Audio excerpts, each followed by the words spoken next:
নমস্কার সম্মানীয় দর্শক বন্ধুগণ, পঞ্চায়েত দপ্তরের তরফ থেকে জারি করা হলো নতুন এসওপি।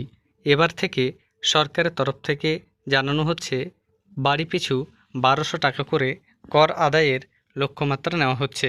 সেই সম্পর্কিত বিস্তারিত যে আপডেট তা আপনাদের সামনে তুলে ধরব। আপনি যদি পঞ্চায়েত এলাকার বাসিন্দা হয়ে থাকেন তাহলে ভিডিওটি আপনার জন্য অত্যন্ত গুরুত্বপূর্ণ হতে চলেছে। দেখুন এ বিষয়ে কী কী গুরুত্বপূর্ণ আপডেট রয়েছে। রাজ্যে পঞ্চায়েতের নিজস্ব আয় বাড়াতে এসওপি জারি করল দপ্তর। বাড়ি পিছু কর আদায়ের লক্ষ্যমাত্রা 1200 টাকা। বিস্তারিত কি বলা হয়েছে দেখুন। পঞ্চায়েতগুলির নিজস্ব আয় বাড়াতে এবার স্ট্যান্ডার্ড অপারেটিং প্রসিডিওর অর্থাৎ এসওপি জারি করল রাজ্যের পঞ্চায়েত দপ্তর। পঞ্চায়েতের কর সংগ্রহ কিভাবে হবে, নির্দিষ্ট সময়ের মধ্যে কিভাবে করদাতাদের কাছ থেকে টাকা আদায় করতে হবে এবং কর আদায়ে ব্যর্থ হলে পরবর্তী পদক্ষেপ কী হবে, এসওপিতে তার বিস্তারিত নির্দেশিকা দেওয়া হয়েছে। পাশাপাশি পঞ্চায়েতের নিজস্ব আয় বাড়াতে বিকল্প একাধিক পথেরও সন্ধান করতে বলা হয়েছে। মে মাসে রাজ্য সরকার বদলের পর পঞ্চায়েত দপ্তরের কাজকর্ম পর্যালোচনা করতে গিয়ে বিভিন্ন ক্ষেত্রে বেশ কিছু সমস্যা নজরে আসে বলে প্রশাসনিক সূত্রে খবর। সমস্যার কথা জানানো হয় পঞ্চায়েত মন্ত্রী দিলীপ ঘোষকে। বিশেষ করে বহু গ্রাম পঞ্চায়েতের প্রধান নিয়মিত অফিসে না আসায় দৈনন্দিন প্রশাসনিক কাজ ব্যাহত হচ্ছে বলে অভিযোগ ওঠে। এর ফলে পঞ্চায়েতের পরিষেবা প্রদান থেকে শুরু করে রাজস্ব আদায় বিভিন্ন ক্ষেত্রেই তার প্রভাব পড়েছে বলে মনে করছে দপ্তর। এই পরিস্থিতিতে পঞ্চায়েতের আর্থিক পরিকাঠামো শক্তিশালী করার উপর বাড়তি গুরুত্ব দেওয়া হয়েছে। সেই এসওপিতে বলা হয়েছে, গ্রামবাসীদের কর জমা দেওয়ার নির্দিষ্ট দিনক্ষণ ঠিক হওয়ার পর 3 সপ্তাহের মধ্যে সংশ্লিষ্ট পঞ্চায়েতকে কর সংগ্রহের প্রক্রিয়া সম্পূর্ণ করতে হবে। প্রয়োজনে করদাতাদের সুবিধার জন্য অফলাইনে টাকা জমা নেওয়ার ব্যবস্থাও করতে হবে। নির্ধারিত সময়ের মধ্যে যারা কর জমা দেবেন না তাদের তালিকা তৈরি করতে হবে পঞ্চায়েতকে। সেই তালিকা প্রকাশের 15 দিন পরেও যদি কেউ বকেয়া কর না মেটান তাহলে সংশ্লিষ্ট পঞ্চায়েত নিজেদের মধ্যে বৈঠক করে পরবর্তী পদক্ষেপ ঠিক করবে। অর্থাৎ বকেয়া কর আদায়ের জন্য নির্দিষ্ট সময়সীমা বেঁধে দিয়ে ধারাবাহিকভাবে নজরদারির ব্যবস্থা করতে বলা হয়েছে। কর সংগ্রহ বাড়াতে পঞ্চায়েত এলাকায় একাধিক শিবির করার পরামর্শ দেওয়া হয়েছে। প্রয়োজনে এই কাজে স্থানীয় বিধায়কদের যুক্ত করার কথা বলা হয়েছে।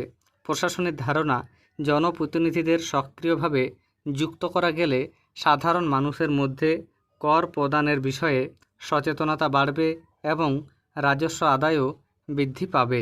পঞ্চায়েত দপ্তরের এই উদ্যোগের নেপথ্যে রয়েছে আরও বড় আর্থিক লক্ষ্য। দপ্তর সূত্রে খবর, ষোড়শ অর্থ কমিশনের মাধ্যমে 2028-29 থেকে 2030-31 অর্থবর্ষ পর্যন্ত রাজ্যকে প্রায় 2521 কোটি টাকা দেওয়ার কথা রয়েছে। এই অর্থ মূলত পারফরম্যান্স গ্র্যান্ট হিসাবে পাওয়া যাবে। তবে সেই অর্থ পাওয়ার অন্যতম প্রধান শর্ত হল পঞ্চায়েতগুলিকে নিজেদের আয় উল্লেখযোগ্যভাবে বাড়াতে হবে। বর্তমানে একটি বাড়ি থেকে বছরে গড়ে প্রায় 233 টাকা আয় করে পঞ্চায়েতগুলি। সেই আয় বাড়িয়ে বাড়ি পিছু 1200 টাকা করার লক্ষ্যমাত্রা দেওয়া হয়েছে। শুধু কর আদায় নয়, বিকল্প উৎস থেকেও আয় বাড়ানোর উপর জোর দেওয়া হয়েছে। যেসব রাস্তা, সেতু বা ফেরিঘাট থেকে টোল আদায় সম্ভব সেগুলির তালিকা তৈরি করতে বলা হয়েছে। পাশাপাশি পঞ্চায়েত এলাকায় বিজ্ঞাপন বা হোর্ডিং দেওয়ার জন্য আগ্রহী বেসরকারি সংস্থা ও ব্যক্তিদের চিহ্নিত করার পরামর্শ দেওয়া হয়েছে। পর্যটন এবং হোম স্টে প্রকল্পের মাধ্যমেও পঞ্চায়েতের আয় বাড়ানো সম্ভব বলে মনে করছে দপ্তর। একই সঙ্গে পঞ্চায়েতের নিজস্ব স্থাবর সম্পত্তি যেমন হোটেল, কমিউনিটি হল, ফেরিঘাট, ল্যাবরেটরি সহ বিভিন্ন সম্পত্তি লিজ দিয়ে আয় বাড়ানোর সম্ভাবনাও খতিয়ে দেখতে উল্লেখ করা হয়েছে। পঞ্চায়েতের নিজস্ব আয় দিয়ে গ্রামান্বয়নে কী কী কাজ হচ্ছে তাও সাধারণ মানুষের কাছে তুলে ধরার উপর গুরুত্ব দেওয়া হয়েছে। প্রশাসনের মতে উন্নয়নের সঙ্গে কর প্রদানের সরাসরি সম্পর্কের বিষয়টি প্রচার করা গেলে পঞ্চায়েতের রাজস্ব সংগ্রহ আরও বাড়তে পারে বলে মনে করা হচ্ছে। এর আগে রাজ্যের পঞ্চায়েতগুলিকে সচল করতে বিধানসভায় বিল পাশ করে গ্রাম পঞ্চায়েত স্তরে আর্থিক লেনদেনের ক্ষমতা প্রধানদের হাত থেকে সরিয়ে তা সরকারি আধিকারিকদের হাতে দেওয়া হয়েছে। আর এবার সরাসরি এসওপি জারি করে রাজস্ব আদায়ের ক্ষেত্রেও নতুন পন্থা অবলম্বন করল শুভেন্দু অধিকারী সরকার। মনে করা হচ্ছে আগামী কয়েক মাসের মধ্যেই এ বিষয়ে সুফল পেতে পারবে পঞ্চায়েত দপ্তর। তবে পঞ্চায়েতের এক আধিকারিক বলেছেন, বিগত 15 বছর একরকমভাবে রাজ্যের পঞ্চায়েতগুলি চলছে। নতুন পঞ্চায়েত মন্ত্রী দিলীপ ঘোষ দায়িত্ব নিয়েই বুঝিয়ে দিয়েছেন যে এক্ষেত্রে তিনি পুরনো নিয়ম নয়, বরং পঞ্চায়েত অফিসগুলিকে সক্রিয় করে কেন্দ্র সরকারি প্রকল্পগুলিকে বেশি করে কার্যকর করতে চান।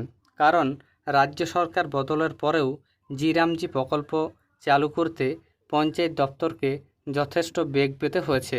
তাই কোনো ক্ষেত্রেই আর রেয়াত না করে কড়া পদক্ষেপ করার পক্ষপাতী মন্ত্রী মশাই। তাহলে বুঝতে পারছেন, পঞ্চায়েত এলাকায় যারা বাস করেন তাদের কাছ থেকে সরকার রাজস্ব আদায় করবে।